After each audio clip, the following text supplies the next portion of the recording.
How many of you have been contemplating moving out of some of the volume of cards that you've got and getting into maybe one or two big cards, consolidating up?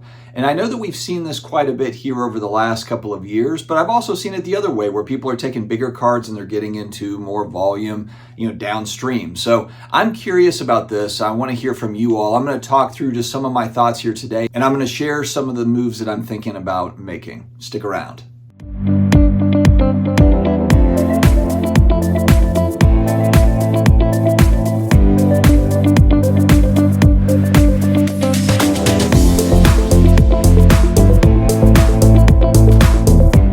What's going on, sports card hobby family? It's another day. It's another video. We are back. We are always back. We are inevitable.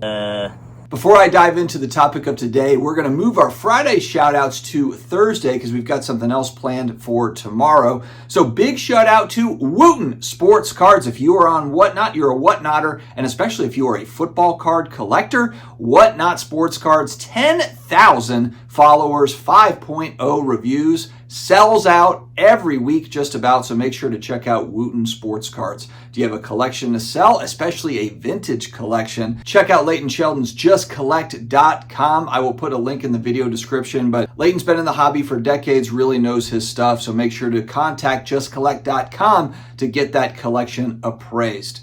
Drip Marketplace. Have you checked out Drip lately? You're looking to upgrade your sports card collection or rip some of the hottest NFL, NBA, or MLB products? Make sure to check out Drip Shop Live. With my code down below, you'll get up to $250 in credit to use immediately on the app. No minimum purchase. Definitely check out my links below for Drip Shop Live. Last but certainly not least, Jay on IG, Ducking Cards on IG, the vintage non-sports guy, vintage and modern, frankly. He's got all sorts of different vintage stuff for sale, vintage cards, all sorts of goodness, so make sure to check out his IG account, Duck and Cards. All right, something I've been struggling a little bit with lately is adding some more foundational pieces to my collection. If you look at my back wall here, I like a lot of different stuff. So you're telling me there's a chance?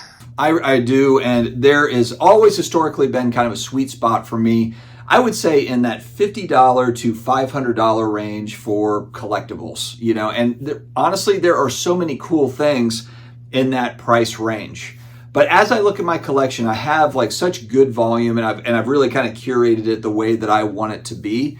But I look at it and I'm thinking to myself, you know what? I would really like to have a few more foundational pieces. And I've been talking about this over time. I've done okay with it to where I have bought some more, a little bit higher end stuff. I've added some more kind of $1,500 items, a couple of $2,000 items here and there. So it's not just kind of 100 to 500, and nothing against the 100 to 500, because again, I've kind of curated it to where the 100 to 500, I believe, has growth potential.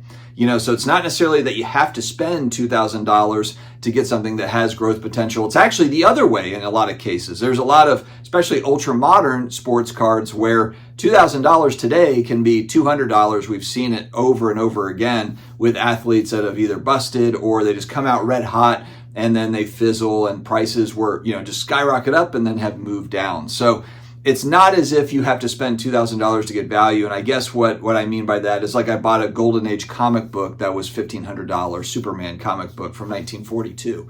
There are a lot of options out there. You can kind of pick your spots. But what I mean by this is I would really like to add a couple of items in 2024, heading into 2025, that are just like big pieces and not necessarily huge dollars, not $10,000. I'm really looking at kind of in the $5,000 to $7,000 range, but kind of a lower grade item, whether that's a sports card, comic book, on the action figure side, you can actually get a lot for your money in the $5,000 to $7,000 range. I don't know if I want to go that route quite yet. It would really depend, but in the vintage card side, that would be where I would really look to see what's available. And so, like my buddy Joe Day has recently done with Tom Brady, kind of moving out of kind of mid-range Tom Brady stuff to get into a more higher end Tom Brady card, maybe just kind of lessen the volume and get into something that's amazing. And I think that's where I'm looking to, is as much as I love what I've got, I would really like to have a couple of these kind of iconic ones. Like people buy, like for example, the 51 Bowman Mantle rookie, or my buddy Steve, Flippin' Steve, has got a 51 Bowman Willie Mays rookie card.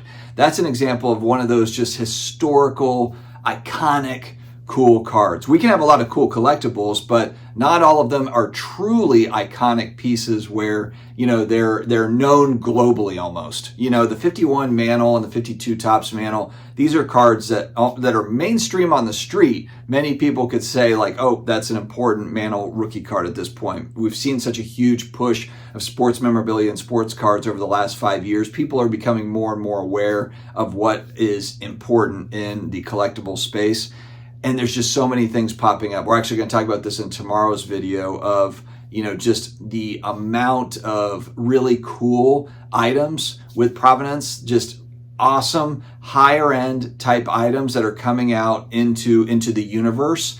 And it's just very interesting. And so because this is happening, and I don't know what it is, but I think that part of it is that there's just far fewer people right now that are spending in that bracket. I know there's a lot of people, the YouTubers will come on, I just spent $10,000 at a card show and they bought a gold whatever of a modern player. Fine, do your thing. But I'm really talking about the iconic stuff. It seems like there's not as many people kind of buying in that $5,000 to $10,000 range. What's interesting though is there are huge sales that are happening and that are going to happen here over the next few weeks on more of the higher end stuff. So once you get into kind of 50,000 plus, 6 figures, even into the 7 figures, that stuff's selling strong, depending on what we're talking about.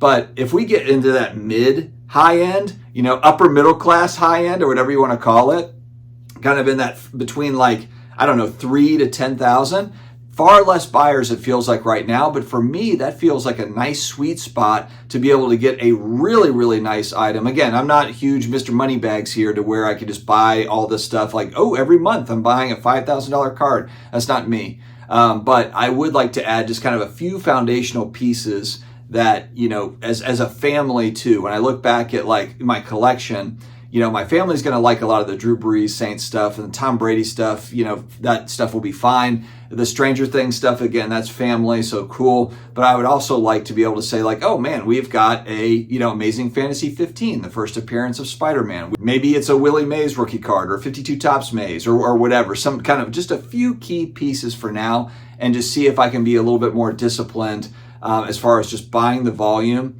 and just kind of saving up a little bit more and getting a larger item. So I don't know, have any of you been doing this or thinking about doing it? What sorts of strategies have you put in place? Is it kind of like a forced savings thing where, money hits your account and automatically like rolls into like the savings for the grail or the savings for kind of that bigger purchase?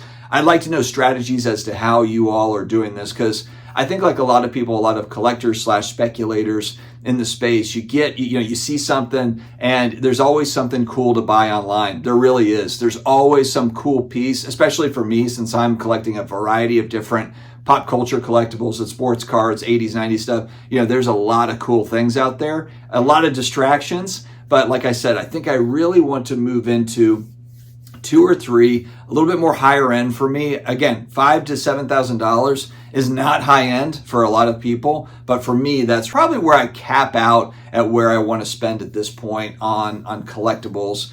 Maybe 10,000, but it's got to be something that it was 40 or 50, and it's something I've always wanted, and it's come all the way back to 10, and it just feels like it's a depressed asset or something, a distressed asset or whatever you want to call that. Then we can maybe have a conversation about it. But it would have to be kind of one of those grail items that I really want to get, collectibles. All right, guys, let me know your thoughts in the comments below. I appreciate you stopping by. Stay healthy, stay awesome, and I will talk to you again later.